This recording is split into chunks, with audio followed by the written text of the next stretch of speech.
What's up, you beautiful blessed boys and girls? This is Tyler Tote. Welcome to the channel.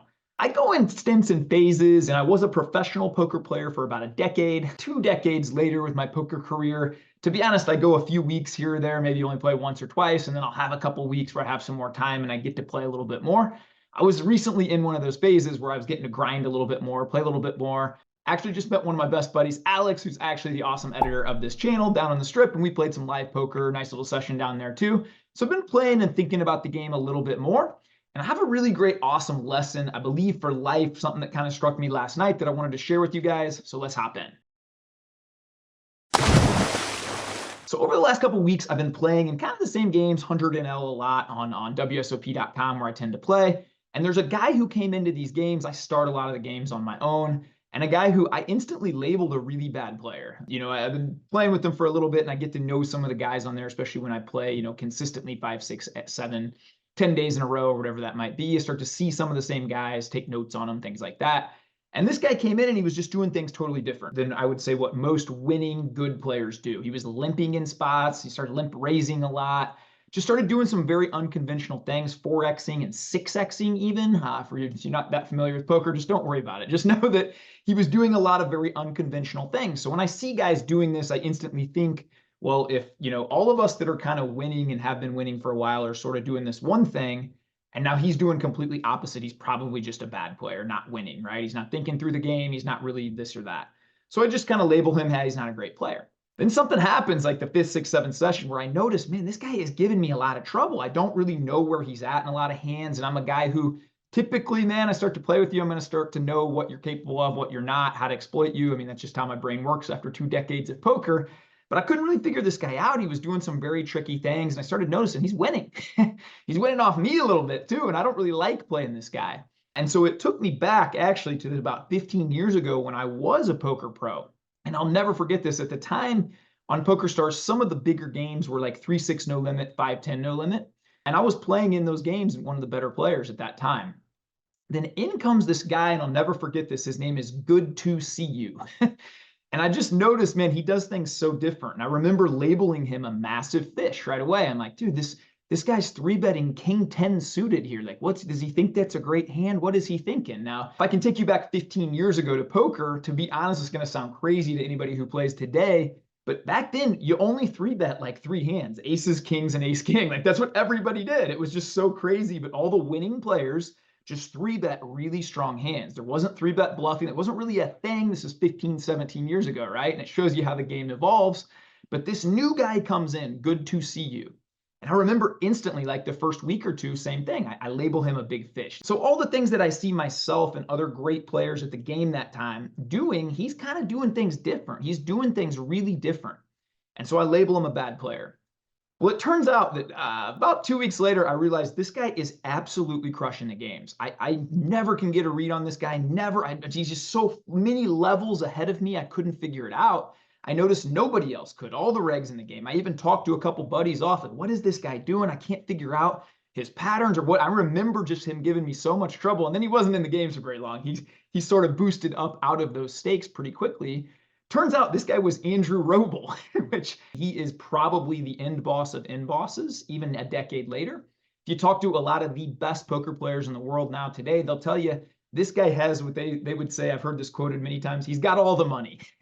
He beats the highest games in the world and has for a really long time.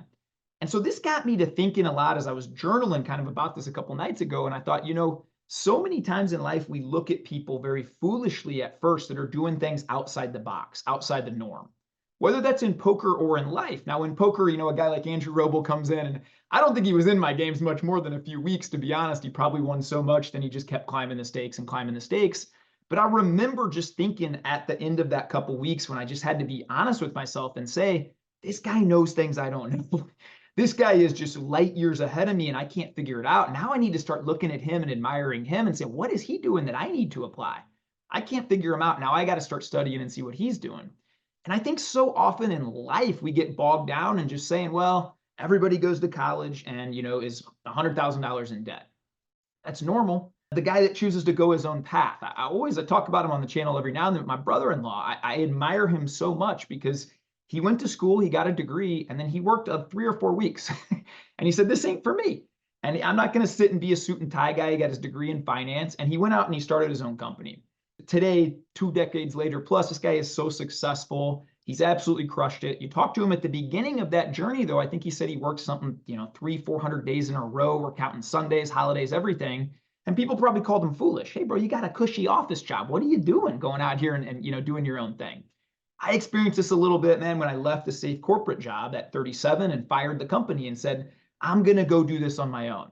Oh, Ty, not during a pandemic. That's foolish. Oh, Ty, the recession's got. I heard from literally everyone but my wife how foolish I was for doing that. And I think this is just a big lesson we can all take. There's not one path that's the best path for everybody. And oftentimes in life, and the older I get, the more I see this, where the masses are going, you go the opposite direction if you really want to be great and you really want to have a big impact. A really great quote that I saw is, nobody changed the world fitting in and just being like it. And as I look back and I see guys like, we'll just say a Henry Ford. I read up and I studied a little bit about Henry Ford. I thought, what was this guy like? The first guy to invent automobiles. Everybody called him crazy. All the comments back then were, hey man, just have faster horses and dune buggies. What are you doing? And he failed 100 times before he ever got the car to work. So he got called an idiot. Now in today's world, we look at a guy like Elon Musk and everybody called him foolish, man. The auto industry is already saturated. You're not going to come into the US market and put this electric vehicle. Nobody wants. That's foolish. On the brink of bankruptcy, you even hear interviews with Elon saying he was a day or two away from Tesla being a complete failure and bankrupt. Almost didn't make it. Everybody calling him foolish, but this guy's a visionary. He's going to go outside the box. And so this is what I'd like to talk to you about today. Too often I think, and I fell victim to this the first 34, 35 years of my life. I thought, I'm going to play it safe. I'm just going to kind of do the normal thing, play by the rules, just kind of, stay inside the box. I would often do even what I thought my parents might want me to do or colleagues or whatever that was. And then one day I just woke up and said, why? I volunteered in a nursing home. It's about 4-ish, 5-ish years ago. And I remember getting to know some of those people. And I'd go in and we'd serve communion and we'd play cards with them and we'd talk to them. And I heard the same thing over and over again from a lot of these people. It's something beautiful about people in their 90s or close to that kind of know, hey, you know what? We're in the last phase. Like, this is it. We're in the last inning of our life. They become very candid. And they'll tell you some things that maybe some people earlier in life won't. They don't really care what anybody else thinks. They're at this stage in life. And over again, I heard the same thing. I wish I would have bet on myself. I remember a lady saying, I always had this great idea and I was always great at quilting and I'd make these custom quilts for friends and everybody always told me I should start a business around that. And I thought, maybe one day, maybe one day, maybe one day. But then we had bills and kids and I just always played it safe. And now it's too late. And I heard this same version of that story over and over again. And I'm yet to talk to one elderly, wise person who tells me, I bet on myself and I wish I hadn't. Not one. Or, I went outside the box with this idea and I wish I hadn't. Like, my thing was when I fired my company at 37, and look, I'm not just saying quit your job tomorrow. This took 5-6 years of grinding for me and my wife to put us in a spot to do that. But I remember telling my wife we had about 18 months of income stored up before I did that.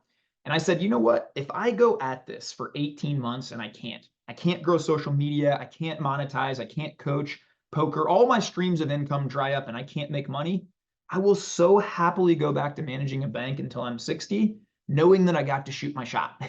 I can live with that. I'm okay with that. What I cannot live with is getting to be 70, 80, 90 on my last inning of life and saying, I wonder what if. I wonder the people maybe I could have impacted. I wonder what if I would have wrote the book or created the course or poured into people or done what I thought I was created to do. What if? I can't live with that.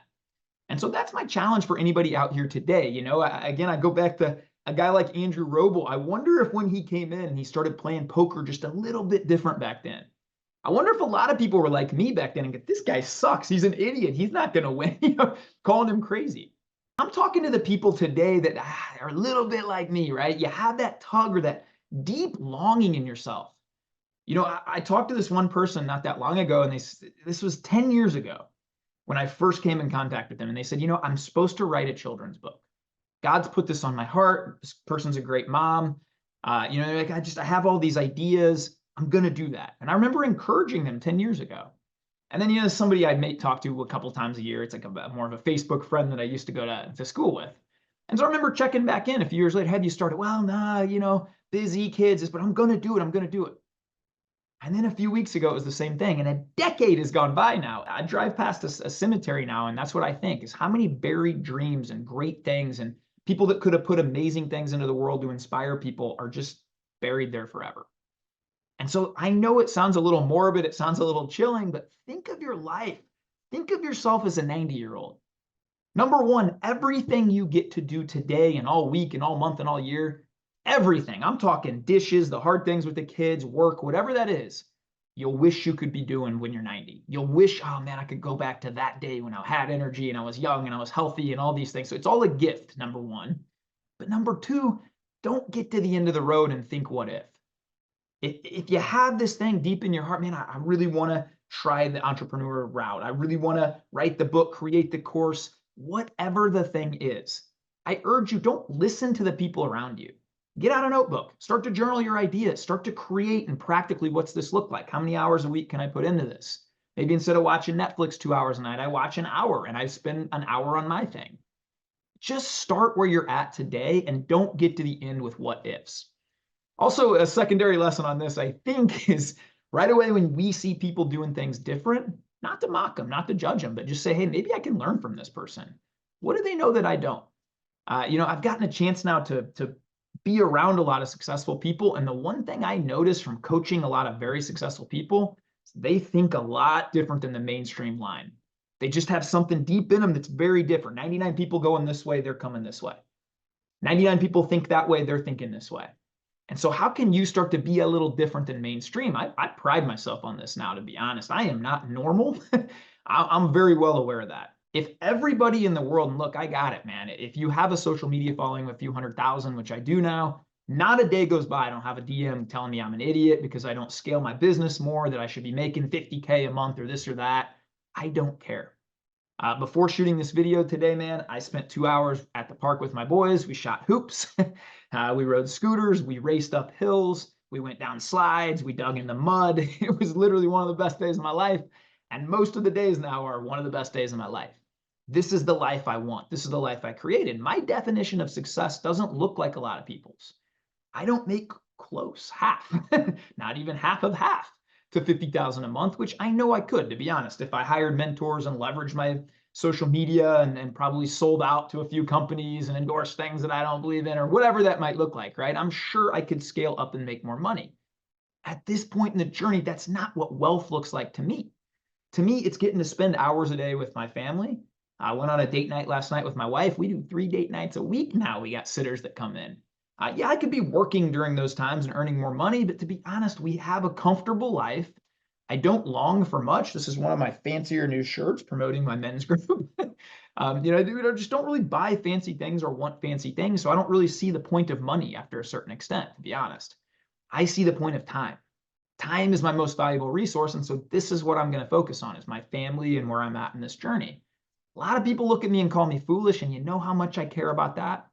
0.0%. And so I think that's step one today, and I always talk about this on the channel, is get a vision of what success looks like to you. What is it? I talk about this in a previous video, and I'll link it below in detail, but I outlined, my wife and I did this together, what's a perfect day look like for us? What are we doing? What are we working on? How much time are we spending together with the family? What's our ideal life look like? If we had enough money, what would it look like? And then we just took steps every day for years to create it. And then we woke up one day at 37, 38 years old, and we get to live it out for however much longer God puts us on this earth. And maybe priorities and things change as the kids get older, and that's something me and my wife will discuss. But that's what I'm urging you to do today. Even if people call you foolish, even if you're running against the grain, if you feel called to do it and there's something deep inside you, and I really believe that's put in there by the Holy Spirit, run towards it. Don't get to the end of your life and wonder what if. So I appreciate it, guys. I get fired up about this topic. I hope you guys have the greatest day of your life. It is my turn to go do some dad duty, take the boys to some swim lessons right now. Be kind to others, be kind to yourself, bless up. Let's go change the world, baby. Have a great day.